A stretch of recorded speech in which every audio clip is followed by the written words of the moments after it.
अस्सलाम वालेकुम दोस्तों। आज हम आपको एक ऐसे मुल्क की सैर करवाने जा रहे हैं जो खूबसूरती में भी सबसे आगे है और दुनिया के अमीर तरीन ममालिक में शुमार होता है। पाकिस्तानी इस मुल्क में चौथी बड़ी कम्युनिटी हैं।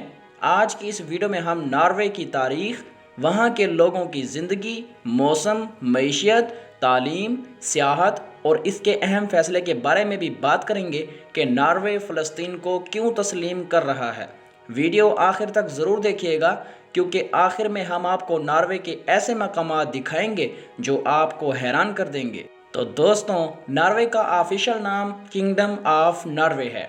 इसकी कुल आबादी तकरीबन 54,74,000 है, जो आबादी के लिहाज से दुनिया के 119वें नंबर पर आता है, जबकि इसका कुल रकबा तकरीबन 3,85,000 मुरबा किलोमीटर है और रकबे के लिहाज से ये दुनिया का 62वां बड़ा मुल्क है। यहाँ 84% लोग शहरों में और 16% लोग देहात में रहते हैं। छोटा मुल्क होने के बावजूद नॉर्वे दुनिया के खुशहाल और पुरअमन तरीन ममालिक में शुमार होता है और 2023 के ग्लोबल पीस इंडेक्स में ये 24वें नंबर पर रहा। ये यूरोप का छठा बड़ा मुल्क है जिसके बॉर्डर्स स्वीडन, फिनलैंड, रूस से मिलते हैं, जबकि समुद्री फासले पर डेनमार्क वाक़ है।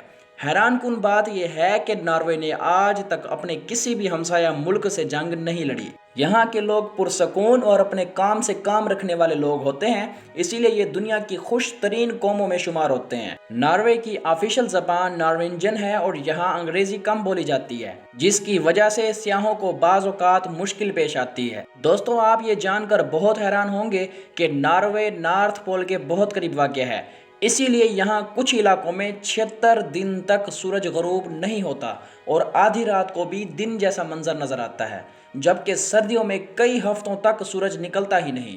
यहाँ जानवरों को बहुत अहमियत दी जाती है। यहाँ कुत्ते को बांध कर रखना कानूनन जुर्म है।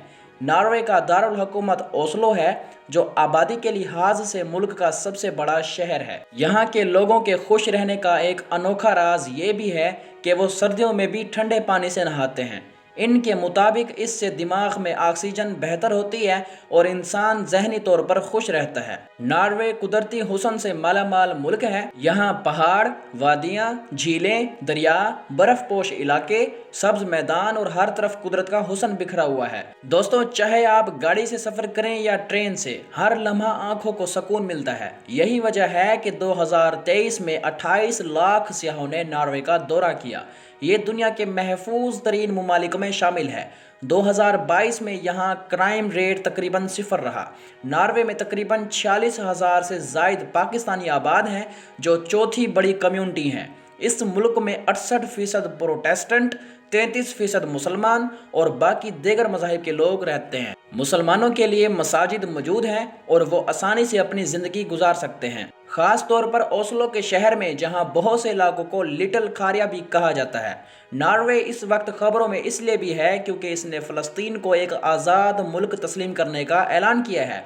इस फैसले के पीछे यूरोप भर में होने वाले मुजाहिरे, आलमी दबाव और 2 स्टेट सॉल्यूशन की हमायत शामिल है, जिसके मुताबिक इसराइल और फ़लस्तीन दोनों अलग अलग रियासतें होंगी। नॉर्वे ने यह फैसला इसलिए किया ताकि दुनिया में इसका तशख़्ख़ुस एक अमन पसंद मुल्क के तौर पर बरकरार रहे। अगर तारीख की बात करें तो 872 में नॉर्वे की बुनियाद रखी गई। 1940 में जर्मनी ने कब्जा किया और 8 मई 1945 को दूसरी जंग अजीम के बाद ये मुल्क आज़ाद हुआ। 2017 में नॉर्वे दुनिया का पहला मुल्क बना जिसने FM रेडियो बंद कर दिया। नॉर्वे की GDP $593 बिलियन है।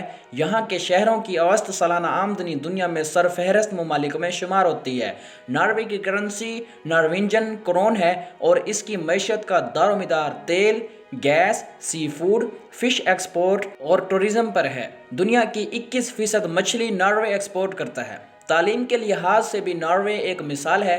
यहाँ 20 से ज़ायद पब्लिक यूनिवर्सिटीज़ में फ़ी सेमेस्टर फ़ीस सिर्फ $72 है। लिटरेसी रेट 99.9% है और मशहूर जामात में University of Oslo, University of Bergen और Norwegian University of Science and Technology शामिल हैं। आप ये जानकर बेहद हैरान होंगे कि नॉर्वे की फ़ौज में एक पेंगुइन को कर्नल से तरक्की देकर ब्रिगेडियर बना दिया गया, जिसका नाम नेल्स ओलाफ है। ये बात नॉर्वे की अनफरादियत को जाहिर करती है।